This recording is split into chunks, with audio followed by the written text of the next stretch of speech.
Hey, BookTube. I think I need a haircut. My hair is starting to look like a fake mustache, like that you would put on somebody. It's like, oh, here,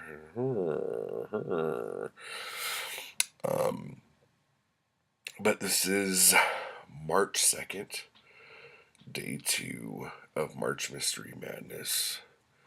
And, it's Friday Reads, so we'll do that. Yesterday, had a really good day reading. I did. I am feeling a little bit better, thank you. That was nice of you to ask. Let me see. I read The Killing Man by Mickey Spillane, which is a Mike Hammer novel, and it was like the first one in like almost 20 years. So, one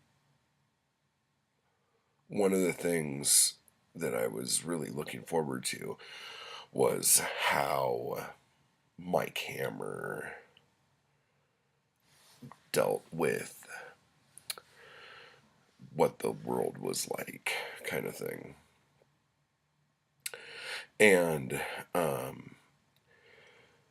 there were a couple things that were new that, like, one of the things that was kind of funny was that he goes to the gym now, and he hits the bags. Obviously, I know they had gyms like at like, I don't know what you would call them, like a boxing school or something like that. But they didn't have like Gold's Gym, like just like a room full of weights or whatever. So that was kind of weird, um, hearing that little bit. But like, if you haven't read Mickey Spillane and you want to know where to start with Mike Hammer or something like that, the first 5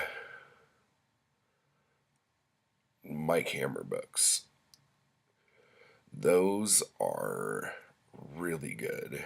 And then I feel like once the 60s came up and James Bond was really popular and they had the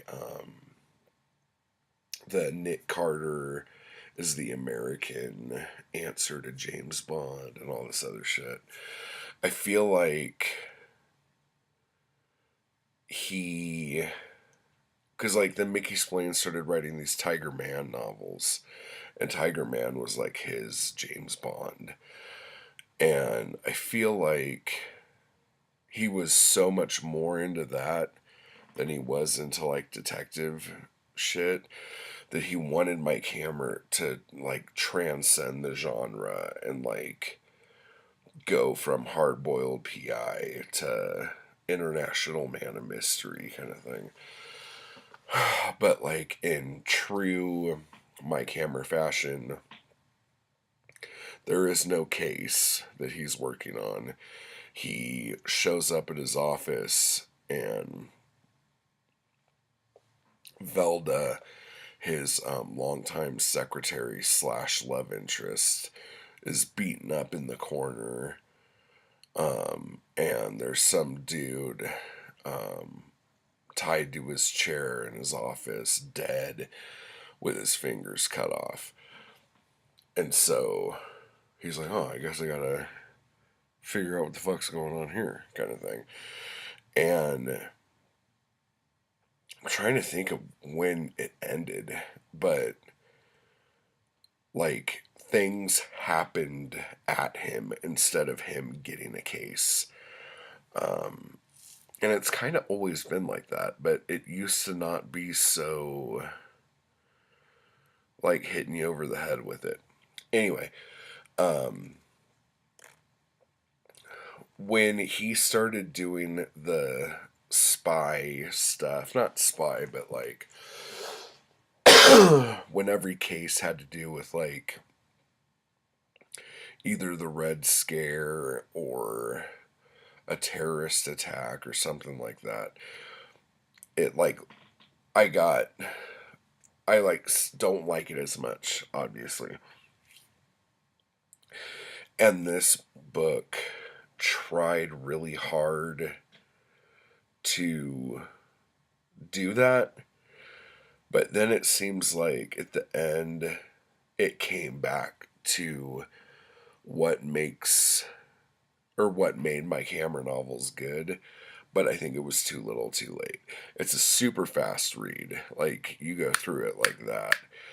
Um, but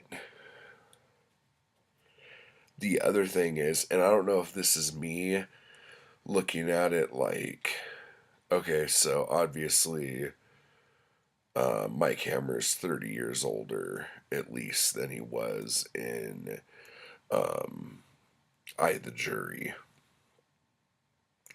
So I'm picturing this like older dude, and the womanizing kind of shit seems really um, flat for me in this book because I'm picturing him a lot older. So I don't know if I'm supposed to, but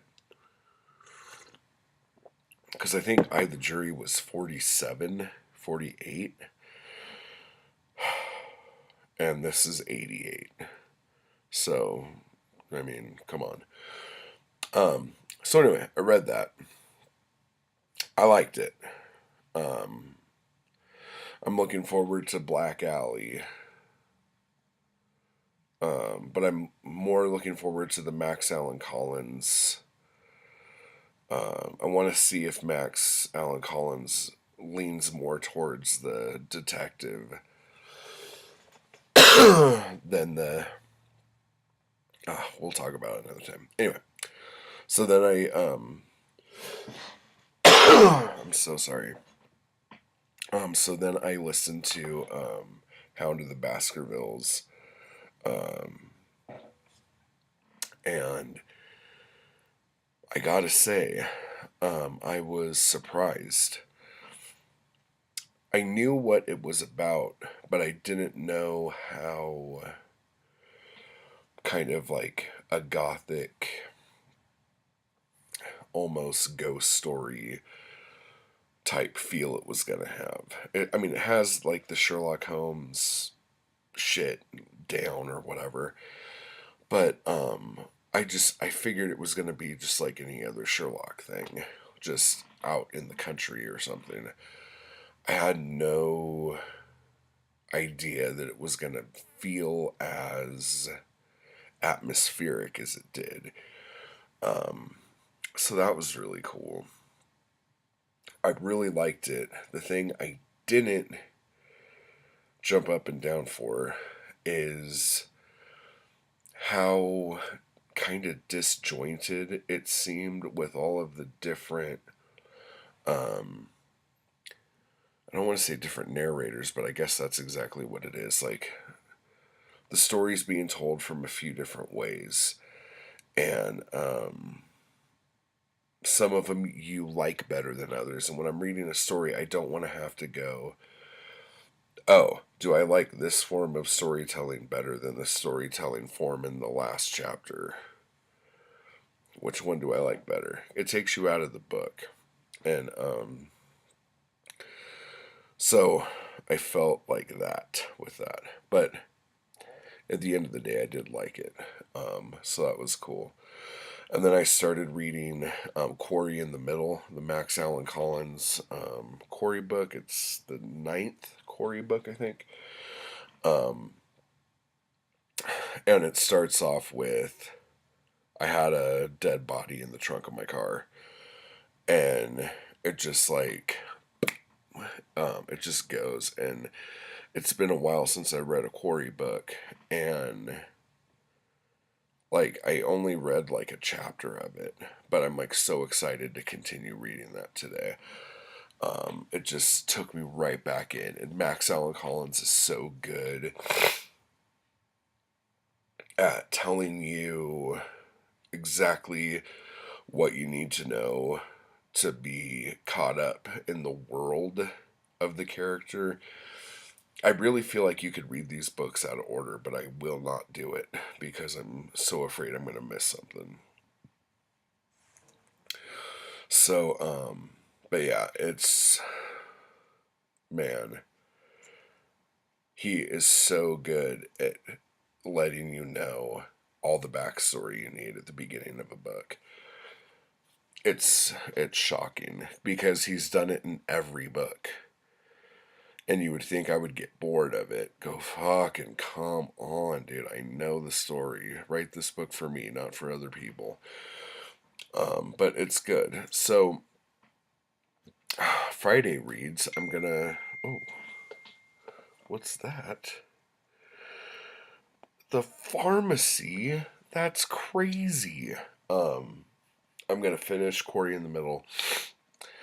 Depending on how quarried I am, I might go right into Quarry's X, which is the next one. What's this? No, I'm not gonna do that one yet. I might jump into Money Shot because it's on the top of the pile, but I think I will also do Evil Under the Sun. This one got a lot of people were like, "Oh yeah, that's a goodie. You gotta hit that." Um, this is the Wayward Wahine. Is sitting right here. I might go ahead and read that. I have my stack. So we'll see. Maybe I'll even get to Ed McBain, the mugga. She's like, oh shit. Um, yeah. So anyway, what are you reading this weekend? What did you think of those books that I just talked about? And March Mystery Madness, Triple M's.